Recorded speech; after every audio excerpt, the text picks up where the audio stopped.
እያንዳንዱ ሐጃ አላህ ምላሽ ይሰጣል። ቁርአን አወረደ። ቀድ ሰሚዐ አላህ ቀውለ ለቲ ቱጃዲሉከ ፊ ዘውጂሃ ያቺ በባሏ ጉዳይ ካንተ ጋር የተከራከረችውን ወተሽተኪ ኢለላህ ወደ አላህ አቤቱታ ያቀረበችውን የባሪያውን ድምፅ አላህ ሰምቷል። ቁርአን እዛ ነው የድሮ ደጋግ ሷሊሆቹ ያ መን ያራ መደል በዑድ ጀናሐሃ ያ አንተ የትንኝን ክንፍ የምታይ ጌታ ድቅድቅ ባለ ጨለማ ክንፏን የምታይ ጌታ በሷ እኮ በደም ስሮቿ የሚፈሰውን የደም ፍሰት የምታይ አንተ አላህ እባክህን ተውበትን ስጠኝ ያሳለፍኩትን ወንጀል ማብስበት ያሉት አላህ ያያል ይሰማል። በርግጥ አላህ የኑህ ህዝቦች ኑህን ሲያስተባብሉ ተመልክቶ በርግጥ አላህ ነቢዩላህ ኢብራሂም ሳት ላይ ሲወረወሩ አስተውሏቸዋል። በርግጥ አላህ ነቢዩላህ ሙሳና ፊርዓውን ያደረጉትን ሙግት ክርክር ተመልክቷል። በርግጥ አላህ ነቢዩላህ ኢሳን ኢየሱስን ለመስቀል ሲመክሩ አላህ ተመልክቷቸዋል። በርግጥ አላህ ነቢዩን አለይሂ ሰላቱ ወሰላም ቤታቸውን ከበው ለማጥቃት ሲወስዱ ቁረይሾች ያደረጉትን ስብሰባ አይቷል፣ አዳምጧል። በርግጥ አላህ በትውልድ መሃል የተከሰተውን በደል ተመልክቷል። በርግጥ አላህ የአክሱም ሙስሊም ወንድሞቻችን የደረሰውን ክስተት አይቷል፣ ተመልክቷል። ከውቀቱ የሚደበቅ አላየህም አልሰማህም እንዴ? አነላህ የስጁዱ ለሁ መን ፊ ሰማዋት ወመን ፊል አርድ ለአላህ በሰማይም በምድርም ያሉት ለአላህ እንደሚሰግዱት አላየህም እንዴ ይላቸዋል ነብዩ አለይሂ ሰላቱ ወሰላም። ልክ ያኔ የአላህ ድምጽ ሲሰማ ሰባቱ ሰማይ መራድ ይጀምራል። ከአላህ ፍርሃት መላእክትም ይሄን ድምጽ ሲሰሙ ስጁድ ይወድቃል። ጌታችን አላህ ምን ትእዛዝ አስተላለፈ ይሉታል። ጅብሪልም ይላል ቃለ አልሐቅ አላህ እውነትን አለ ወሁወል ዓሊዩል ከቢር እሱ የበላይ ታላቅ ነውና ይላል ጅብሪል። ውድ ወዳጆች ባለን አጭር ሰዓት ዝናቡ ጋር እየተናነቅነ ትንሽ መተዋወስ እናደርጋለን። እንደምታውቁት ዓለማችን ላይ አሁን ግዙፍ ክስተቶች ተከስተዋል። ላለፉት 40 ምናምን ቀናት ዓለም እንደ አንድ መንደር ከዛ ሲጮህ ድምፁ ያስተጋባ አስቸግሮናል። እንደምታውቁት የተፈጠረው ጦርነት ዓለማችን ላይ ትልቅን የኢኮኖሚ፣ የማህበራዊ፣ የፖለቲካን ቀውስ ፈጥሮ አልፏል። እኛም ዘንድ አሻራውን አስተጋብቷል። እኛ ዘንድ መኪና የሌለው ብቻ ሳይሆን መኪና ያለውም ነዳጅ ለመቅዳት ለሰዓታት ይሰለፋል። አላህ ኃያልና አሸናፊ መሆኑን የሰው ልጆች በአጠቃላይ ደካማ መሆናቸውን በዚህ ክስተት አሳይቶናል። ያ አዩሃ ናስ እናንተ የሰው ልጆች በአጠቃላይ አንቱሙል ፉቀራኡ ኢለላህ ሁላችሁም ወደ አላህ ከጃይ ድሆች ናችሁ። አላህ ደግሞ የተብቃቃው ምስጉን እሱ። አንድ ቦታ የተከሰተ ክስተት ዓለምን ወደ ድንጋይ ዘመን ሊለውጣት ይችላል። ምናልባትም ክስተቱ ትንሽ ቢቆይ ትምህርት ቤቶች ስራ ያቆማሉ። ምነው ወደ ትምህርት ቤት መውሰጃ ነዳጅ ስለሌለ ፋብሪካዎች ይቆማሉ። እነው ሰራተኞቹ ገብተው መስራት ስለማይችሉ ሞባይሎቻችን ቻርጅ የላቸውም። ስልኮቻችን ግንኙነት ይቋረጣል። ዋትስአፕ የምትሉት ኢንተርኔት የምትሉት ሁሉ ከጥቅም ውጭ ይሆንና የሰው ልጅ ምናልባት እንደ ድሮው ፈረሶችን ግመሎችን የሚጋልብበትን ዘመን ሊከስት እንደሚችል አላህ አሳይቶን። ይሄ ክስተት የሰው ልጅ አቅም እንደሌለው በቴክኖሎጂ ረቀናል ያሉ ነዳጅን ገበያቸው ያደረጉ ጨብጦ አላህ አሳይቶናል። አንድ ክስተት ዓለምን ሊያቆማት ይችላል። ከዚህ ክስተት የተሻለ የአላህን ኃያልነት ትልቅነት ሊያሳየን የሚችል የለም። ይሄን ክስተት ሲያይ የሰው ልጅ መጣበቡን መጥበቡን መጨበጡን ሲያይ የአላህ ኃያልነት አሸናፊነት ምንም አይሳነው ምሉእ ችሎታ ያለው ጌታ መሆኑ በቴክኖሎጂ የረቀቁት እንኳን ሊቋቋሙት ማይችሉትን ፈተና ሊያመጣባቸው እንደሚችል አላህ አሳይቶናል። ዛሬ ስለ አላህ ነው የምናወራው፣ ስለ ፍጥረተ ዓለሙ አናጅ፣ ስለ ሰው ልጆች ሁሉ ጌታ፣ መጋቢያቸው፣ አጠጫቸው፣ አልባሻቸው አላህ ምንም ነገር የማይሳነው ሰባቱን ሰማይ የደረደረ ምድርን ያለጠፈ ተራሮችን የቸከለ አላህ ማታም ያስተኛን ዙሮም ይቀሰቅሰን ሁላችንን የመዘገበ ምንም ነገር ከሱ የማይሰወረው አላህ ችሎታው የገዘፈ ኃያል ምንም አይሳነው ቸር ደግ አላህ። ይሄ ክስተት የዓለማቱን ጌታ አላህን ውስጣችን ምንከትበት ሁሉን ነገር የሚያዳምጥና የሚሰማ ፍጥረት ዓለሙን ያነጸ ለዓመታት ትውልድን የመገበ እያንዳንዱን ሐጃ የሚያዳምጥ ለሐጃቸው ምላሽ የሰጠ እያንዳንዱን ኑሮ የመዘገበ ደረጃ የመደበ አናኗራችንን ቦታችንን የወሰነ እድሜያችን የመጠነ አላሁ ጀለ ፊዑላ። ይህ ክስተት የአላህን ኃያልነት እንድናስታውስ ወደሱ እንድንመለስ ምንም ችሎታ እንደሌለን እንድንመለከት ትልቅ ደወል። ዓለምን በአንድ ሊያቆማት አላህ ይችላል። ምድርን በአንድ ክስተት ሊቆልፋት ይችላል። ችሎታ የላችሁም። ቴክኖሎጂያችን፣ መኪናችን፣ ሞባይላችን፣ መሳሪያችን ሁሉ ፋይዳ ቢስ መሆኑን አላህ ትንሽ ሞክሮ አሳይቶን፣ ነካ አድርጎ ጨበጥ አድርጎ ጠቆም አድርጎ አመላክቶን። አላህ የፍጥረት ሁሉ ፈጣሪ ኃያል ጌታ፣ ድሮም ብቻውን የነበረ ኋላውን ብቻውን የሚቀር አላሁ ጀለ ፊዑላ ላ ኢላሃ ኢላላህ። ከሱ ውጭ ፈጣሪ በእውነት የሚገዙትን በርግጥ ጌታ የለም። ያመላክተን ወበነይና ፈውቀኩም ሰብዐን ሽዳዳ፣ ከበላያችሁ 7 የበረቱ ሰማይ እንደረደርን አላህ። የአንዱ ሰማይ ውፍረት ኢብኑ አባስ እንደሚሉት 500 ዓመት ያሰዳላል። 500 ኪሎ ሜትር አይደለም ዓመት ያሰዳል። ከአንዱ ሰማይ ሁለተኛው ድረስ ሌላ 500 ያሰዳል። 7 እንዲያርጋችሁ ደርድሩት። ይህን 7 ሰማይ ወስዳችሁ ኩርሲይ የሚባል ሌላ ግዙፍ ዓለም አለ። ወስዳችሁ ብትጥሉት በረሃ ላይ እንደተጣለ ትንሽ ቀለበት ማለት ነው። ወሲዐ ኩርሲዩሁ ሰማዋት ወልአርድ፣ ኩርሲይም ሰማያትም ሰፉ ይላል። ወላ የኡዱሁ ሐፍዙሁማ፣ እነሱም መጠበቅ ለጌታ ይሳነው ማለት ነው። በሱ ቁጥጥር ይዞታ ውስጥ ያሉ ናቸው ሁሎችም። ያለ ምሰሶ አቁሞታል። ኩርሲይ የሚባለውን ዓለም ወስደህ ደግሞ ዓርሽ ከሚባለው ዓለም ከፍጥረት ዓለሙ ጣሪያ ላይ ወስደህ ብትጥለው አሁንም በረሃ ላይ እንደወደቀ ቀለበት ማለት ነው። አላህ ከዓርሽ በላይ የፍጥረት ሁሉ ፈጣሪ አላህ አርረሕማን ዐለል ዐርሽ እስተዋ ثم استوى على العرش። ከፍጥረት ዓለሙ በላይ የሆነው ከዓርሽ በላይ የሆነው አላህ ጩጫን የምትሰናውን ክስተት ግን እዛ ሆኖ ይመለከታል። እርምጃዋን ያዳምጣል። ለሱ ድምጾች አይደባለቁበትም፣ ቋንቋዎች አያስቸግሩትም።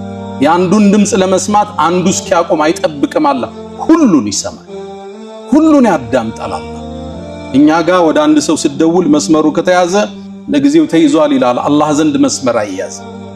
ሐጅ ላይ 3 ሚሊዮን ህዝብ በተለያየ ቋንቋ የተለያየ አቤቱታ ሲያቀርብ አላህ ሁሉን ይሰማል፣ ያዳምጣል። አላህ ከሱም ይደበቅ የለም። ለእያንዳንዱ ሐጅ አላህ ምላሽ ይሰጣል። የሁሉ ነገር አዳማጭ አላህ። እናታችን አይሻ ረዲየላሁ ተዓላ ዐንሃ ስለ አላህ ኃያልነት ስትናገር አንዴ ትላለች፣ ኸውለት ብኑ ተዕለባህ የምትባል አንዲት ሴት ወደ ነቢዩ ዓለይሂ ሰላቱ ወሰላም መጣች። ወደ ነቢዩ ዓለይሂ ሰላቱ ወሰላም ቀርባ ባሏ ጋር ግጭት ተፈጥሮ ነው የባሏን በደል ልትናገር ለአላህ አቤቱታ ልታቀርብ መጣች። የአላህ መልእክተኛ አለቻቸው፣ እኔ ቤታችን ጠባብ ነው አዳምጣት ነበር ትላለች እናታችን አይሻ። ግማሹ ንግግሩ አይሰማኝም፣ ከፈለውን ግን አዳምጠው ነበር። የአላህ መልእክተኛ አውስ ኢብኑ ሳሚት የዑባደቱ ኢብኑ ሳሚት ወንድም ነው ባሏ። እሱም በሆነ ነገር ተጋጩና አንቺ እንደናቴ ጀርባ ሆኝብኝ አላት። እንደናቴ ነሽ ፈስቸሻለሁ ማለት ነው። የአላህ መልእክተኛ እንዴት እንዲህ ይለኛል? ልጆችን ወልጀለት ወጣትነቴን ሰጥቸው በደለኝ እኮ ተፈታሽ እያለኝ ነው አሏት። ነቢዩ ዓለይሂ ሰላቱ ወሰላም ፈትዋ ሰጡ። እኔ ሳይሽ ከሱ ተከልክለሻል ፈቶሻል አሏት። እንዴት ይፈታኛል? ይሄን ሁሉ መስዋዕት ከፍዬ ለትዳሬ አላህ ወይ ለአንተ አቤቱታዬን አቀርባለሁ ትላለች እያወራች። ይሄን እያለች ከነቢዩ ጋር ክርክር ይዛ አላህ ወዲያውን ጅብሪል ላከ ወደ ነቢዩ ዓለይሂ ሰላቱ ወሰላም። አቤቱታዋን እንዳዳመጠ የባሏን በደል ኮንኖ አላህ ቁርአን አወረደ። ቀድ ሰሚዐ አላህ ቀውለ ለቲ ቱጃዲሉከ ፊ ዘውጂሃ፣ ያቺ በባሏ ጉዳይ ካንተ ጋር የተከራከረችውን ወተሽተኪ ኢለላህ ወደ አላህ አቤቱታ ያቀረበችውን የባሪያውን ድምፅ አላህ ሰምቷል። ቁርአን እያንዳንዱን ሹክሹክታ አላህ ይሰማል። ጥቁር ጉንዳል በለስላሳ የወንዝ ድንጋይ ላይ ስትራመድ ኮቴዋን ያያል። አላህ ይሰማታል፣ ይመለከታል፣ ያዳምጣል። አላህ አይደለም ሌላው ቀርቶ ትንኝ ክንፏን ይመለከታል። የትንንፏን አጥንቶችን በትክክል ያውቃቸዋል። በሰውነቷ ውስጥ የሚፈሰውን ደምን አላህ ከቦታ ወደ ቦታ ሲጓዝ አላህ ያየዋል። እዛ ነው የድሮ ደጋግ ሷሊሆች ያ መን ያራ መደል በዑድ ጀናሐሃ ያ አንተ የትንኝን ክንፍ የምታይ ጌታ ፊ ለይለቲል በሂሚል አልየሊ ድቅድቅ ባለ ጨለማ ክንፏን የምታይ ጌታ አላህ ወየራ ኸሪረ ደም ፊ አውዳጅሃ በሷ እኮ በደም ስሮቿ የሚፈሰውን የደም ፍሰት የምታይ አንተ አላህ ሙተነቅለን ምን መፍሰልን ፊ መፍሰል ከአንዱ ተነስቶ ከአእምሯ ወደ ሳምባዋ ሲፈስ የምታይ አላህ እምኑን አለየ ቢተውበትን ተምሑ ቢሃ አካነ ሚኒ ፊ ዘማን አልአወሊ እባክህን ተውበትን ስጠኝ ያሳለፍኩትን ወንጀል ማብስበት ያሉት አላህ ያያል ይሰማል። ከእይታው የሚደበቅ ነገር የለም። ሁሉም ክስተት አላህ በክፍለ ዘመናት ውስጥ ተመልክቷል። አላህ የአደም ልጆች ሲፋለሙ ተመልክቷል። በርግጥ አላህ የኑህ ህዝቦች ኑህን ሲያስተባብሉም ተመልክቷል። በርግጥ አላህ ነቢዩላህ ኢብራሂም እሳት ላይ ሲወረወሩ አስተውሏቸዋል። በርግጥ አላህ ነቢዩላህ ሙሳና ፊርዓውን ያደረጉትን ሙግት ክርክር ተመልክቷል። በርግጥ አላህ ነቢዩላህ ዒሳን ኢየሱስን ለመስቀል ሲያወሩና ሲመክሩ አላህ ተመልክቷቸዋል።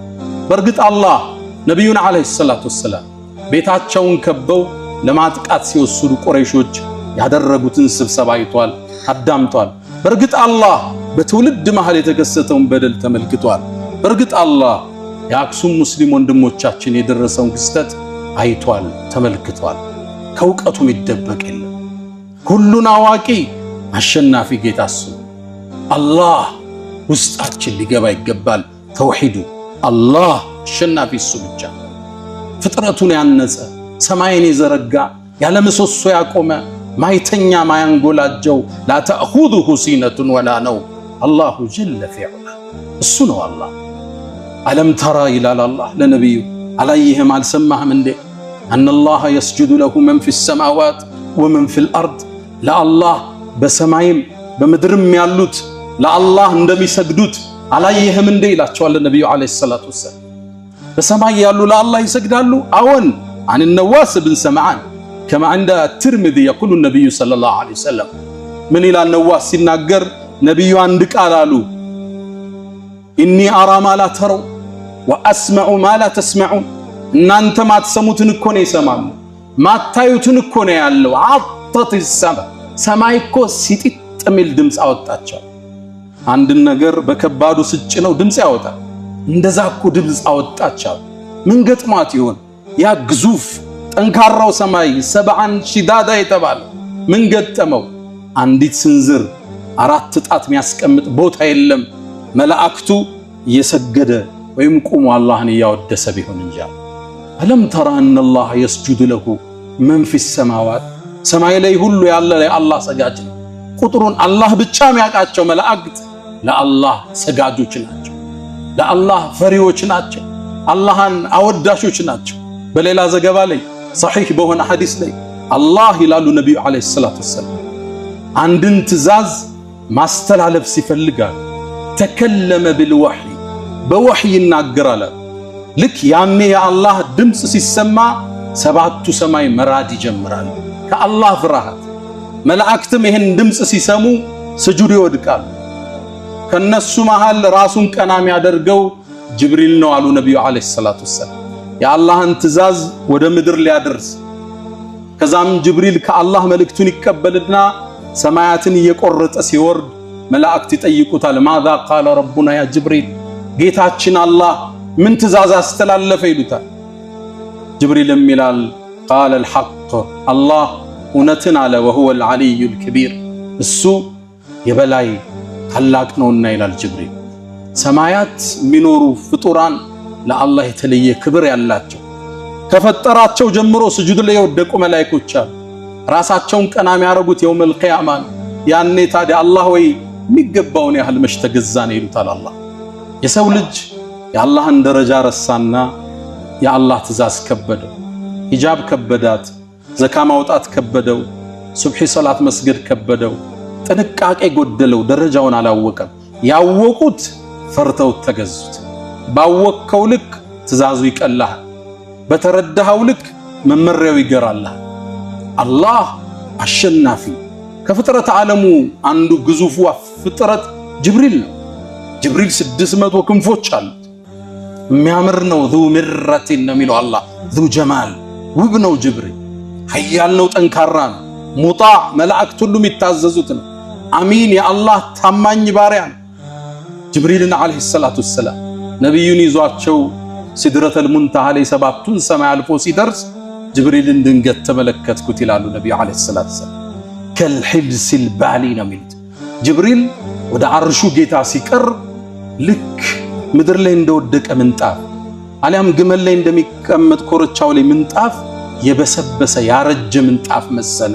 ሽብርክ ካለ ጅብሪል ወደ ዐዘመቱላህ ሲጠጋ መላእክት ሁሉ የሚያከብሩት የሚያወድሱት የሚሰግዱለት ኃያሉ ጌታ አላሁ ጀለ ፊ ዑላ